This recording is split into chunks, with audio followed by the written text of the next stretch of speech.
Well, toenail fungus is very common. It's a nail that becomes thick, crumbly, yellow, brittle.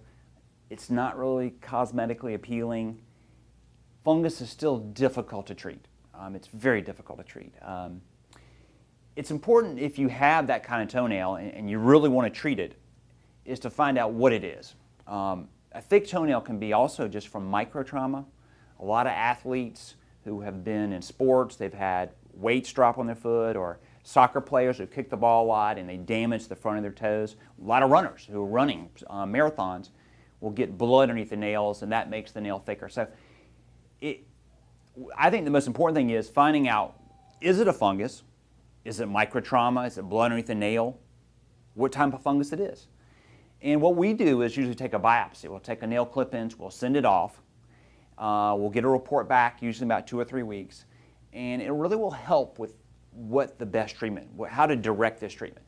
I think the worst thing you can do, well, if you don't have it tested, you're really kind of doing shotgun therapy. You don't know what it is. That being said, if it does come back as fungus and microtrauma, it's still difficult to treat, but there are medications out there. There's topical medications.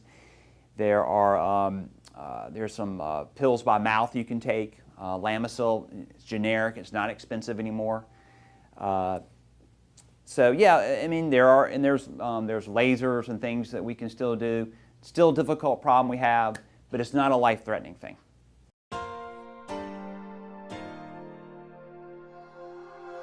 The funny thing is, I have people come in and they say, they'll say, he gave it to me, like their son or their brother, and they'll say, and then they'll be mad at them, and I'm like, nah, not exactly. I mean, fungus is all around us. I mean, it's outside, it's in our houses, yeah, it's in our showers and all that, but yeah, it is a cosmetic concern, but it is an infection too. Even filing and painting them, sometimes that's the best we can do with fungus, but you don't necessarily give it to everyone around you. I just think fungus is living all around us, and you're going to either get infected or not.